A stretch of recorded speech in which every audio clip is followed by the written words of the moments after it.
our Rants and Raves, starting with Jon Keller. Well, I want to do a rave for a national correspondent with CBS named David Begnaud. Oh, yeah. Now, he first came to my attention, at least a couple of years ago, with superlative coverage of Hurricane Maria in Puerto Rico. And somewhat unusually, I think, in the era of sort of hit-and-run journalism, he's kind of stayed on the story and is back down there covering this upheaval that has apparently ousted the governor. The guy is an excellent reporter and uses social media in a very unique and superlative way. Take a look at this clip and you'll see what I mean. What is happening on the streets right now is unlike anything I have seen in my 15 years in journalism. These people have, for the last 12 days, fought, begged, insisted, demanded, articulated everything they could in order to get the governor to resign.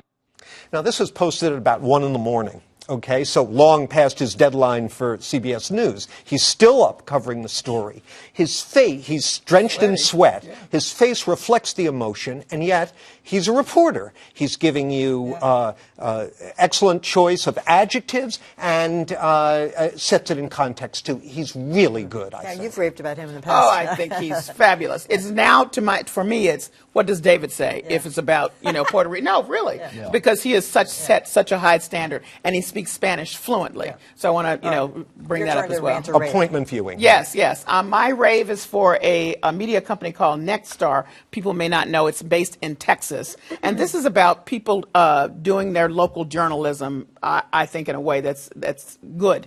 They own 171 TV stations across the country, but they're in Texas. They're very close to the border, so they just have started to work with this website called borderreport.com to turn out daily stories about the border. I mean, this is the best thing, and this is for their stations. This is great. This is not network. These are local stations. This is, providing information right in your backyard. I think it's to be raved about. And, if you do it daily, then when something happens, you're not shocked by it, nor are you taken by it if something seems a little off. It's every daily context. That's right, yeah. Dan? I have a rave for the Ford Foundation and 3 other foundations that recently paid $30 million to acquire the photo archives of Jet and Ebony magazines. These are some of the key documents of African-American life in the 20th century. They have a lot of musicians and entertainers like Pearl Bailey and Billie Holiday, but they also have groundbreaking pictures of Martin Luther King Jr., of Emmett Till in his coffin. This is just an extraordinary collection. There was a fear that it was going to fall into private hands, and instead it's going to be part of the National Museum of African American History. Okay, I was going to say, where can we see it?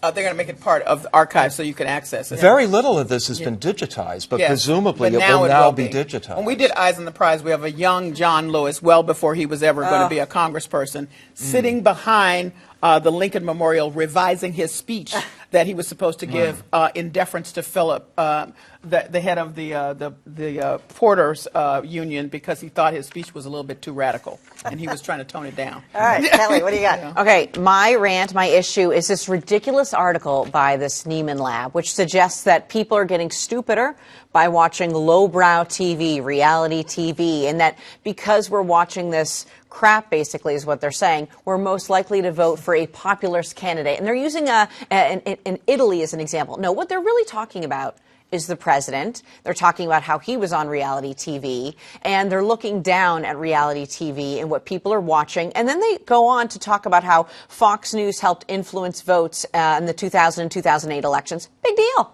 Let people watch whatever they want. Are we becoming such socialists that we want to? Proof that people are getting stupider. Their proof of getting stupid is their IQ. That they're not as intelligent. They're not as well exposed to things. So what are we supposed to do? Sit at home and only watch state-run media? What the government puts out? I think this is ridiculous, and I'm sorry. You don't believe it. I'm sure I believe Except it either. these days, Fox is state-run media. I disagree. I disagree. No, I'm not wrong. There you go. All right, well, finally tonight, I have a rave for Washington Post reporter named Jabon Botsford. So, the president frequently says he doesn't use talking points. He doesn't use talking points. And he said that the other day. Somebody questioned him about talking points he had when he was talking about the squad, the 4 new Congress people. And so Javon got a photograph, and here it is, showing, yep, you guessed it, the talking points. Including, underlying, accuse him of saying anti-Semitic things, call them stupid, say they hate America. These are the kind of things that he says all the time, but he had to have it. And half the thing was misspelled, too, which I love that. All of his talking points. But anyway, congratulations to, I think it's Javon Botsford, for getting in that photograph. Yeah, I mean, there's why he denies that he uses talking points. Everybody uses talking Yeah, points. of course, you're crazy to go out there without them. Yeah. And, maybe he was spelling out Al-Qaeda phonetically. Oh, no, he did. Yes, he did. Did you see that? A-L. Right, but maybe it was phonetically, It might have been. He doesn't know how to say Al-Qaeda I don't after all these years? I don't know. He doesn't use makeup either. Yeah, or Or does, he has to dye teleprompter. his hair. Yeah.